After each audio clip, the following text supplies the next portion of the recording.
she was a smart lady reading newspapers all the time, and Belgian newspapers bring it out like it's your right. And that's not what it is. It's, you can demand for it, you can do a request, and it's up to the doctors to decide along with the patient. So then instead of going for the palliative treatment, she said, I want euthanasia. In Belgium, patients are killed by euthanasia at the first diagnosis of Alzheimer or of a malignant disease of a cancer. More and more people are asking it and obtaining it for non-terminally ill situations. The media here in Belgium, they say that the best way of dying is to get euthanasia. That has an impact really on palliative care system, because if you are a doctor trying to do your best, and if you're in a palliative care unit, if the family is pushing the person to ask for euthanasia, would you go against the family wish? Even in cancer patients, they are asking euthanasia because they have a fear to be suffering. They are discouraged by their disease. It's always for psychological reasons. It's not often for pain or suffocation or other reasons. Wow, very powerful. Alex Schadenberg is the Executive Director of the Euthanasia Prevention Coalition in London, Ontario. He is widely recognized for his research in euthanasia, assisted suicide, and other end-of-life issues. And he's also the executive producer of that film you just saw. It's called The Euthanasia Deception. Welcome to the Harvest Show, Alex. It's great being here with you, yes. Okay, so let's start with this. Is the word euthanasia and assisted suicide the same or used interchangeably? No, euthanasia means that the doctor or somebody would lethally inject you, whereas assisted suicide, the doctor or someone gives you those same lethal drugs, but technically you take it yourself. That's why assisted suicide is assisting a suicide, whereas euthanasia actually would be, in the U.S., certainly a form of homicide. So are there other places? I mean, I've heard of stories where people would leave one state to go to another state to you know, I guess, do assisted suicide or take their own life. What's it like here in the U.S. now? What's the temperature on this issue? Well, in the U.S., you've had assisted suicide in the state of Oregon for quite a few years, yes. And then in Washington State was in 2008. So those are the two main states.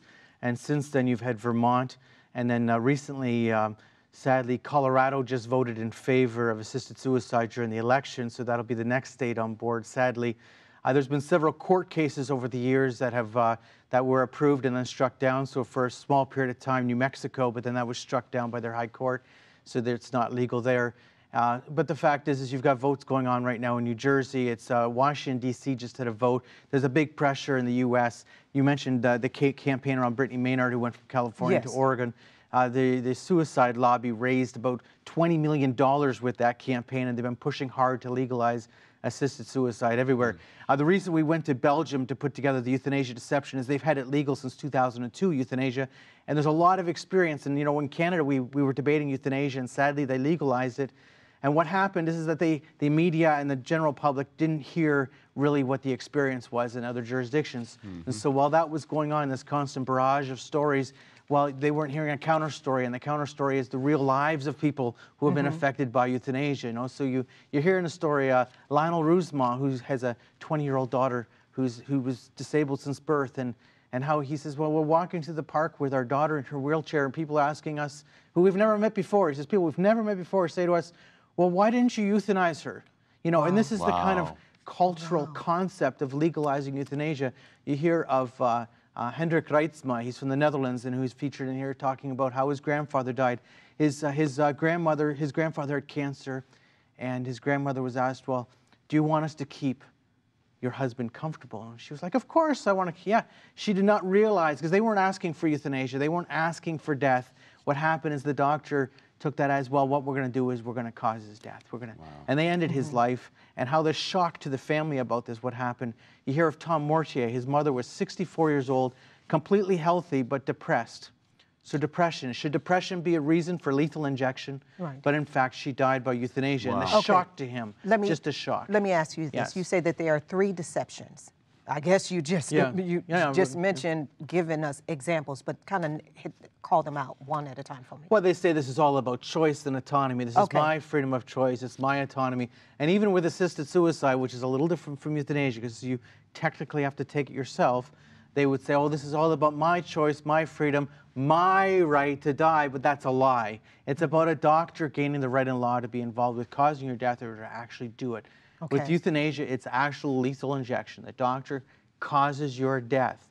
And you can't say that this is all about my choice and autonomy. When you look at the data, you see the high number of people who are depressed. And then you say, oh, well, don't they have safeguards? Well, the safeguards are totally ineffective. I'll give you a prime example.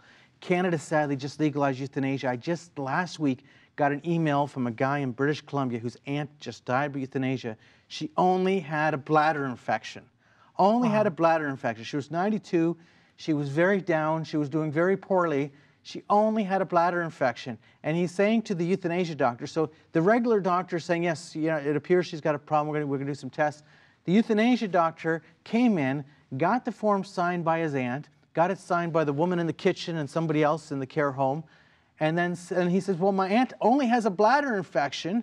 And she says, well, it doesn't matter. The forms are signed. She was dead 3 days later.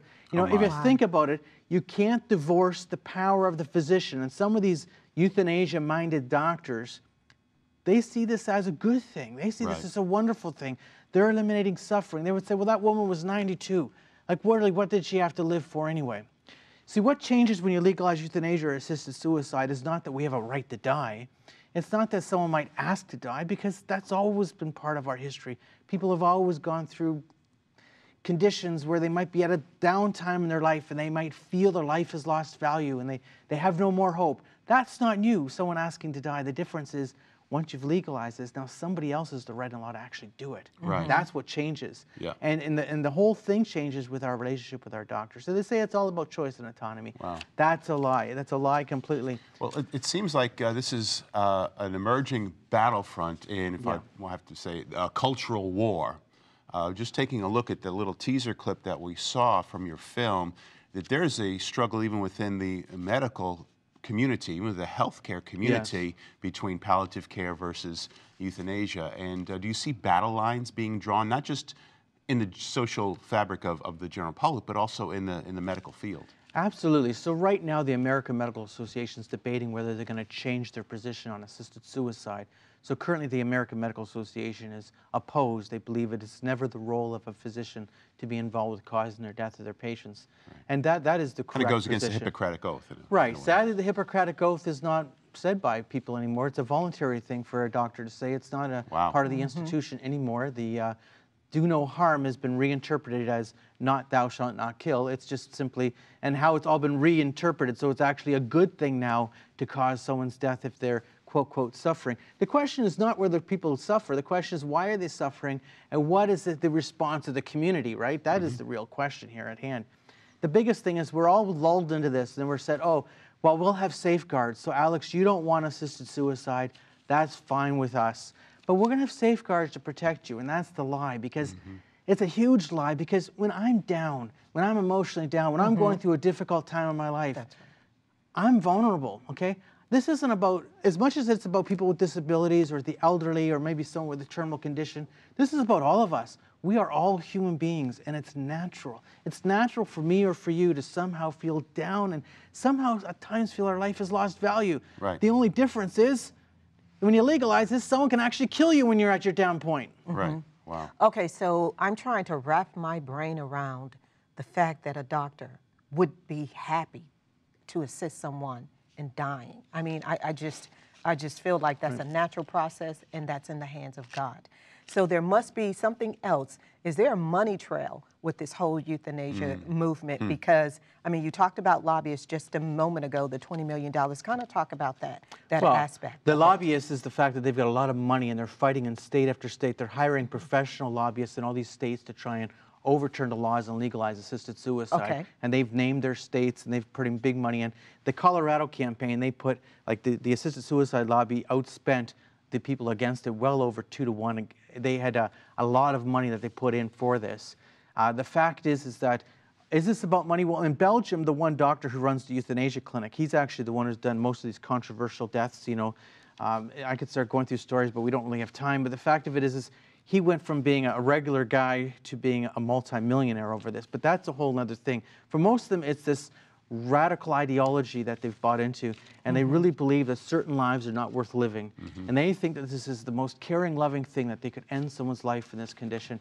And I'm telling you, I'm very vulnerable and you're vulnerable when we fall into these conditions, and now someone's looking at us as maybe death is the best idea. Alex, we've just got a couple minutes left here, but if we're dealing with radical ideology, and there seems to be a lot of positions and different issues in our culture, in our world today, but as people who are concerned, as Christians who are concerned, as just average people who are concerned, what is it that we can do to kind of build up a firewall against a movement of assisted suicide or euthanasia?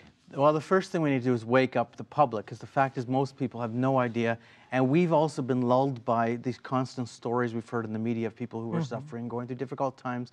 And human suffering is a reality, and I'm not saying we should allow people to suffer, I'm just saying it is a reality, and our hearts go out to them, so we say, oh, maybe this is a good idea if we can just control it. It's a crazy idea. We've produced a video so it could be shown in the public.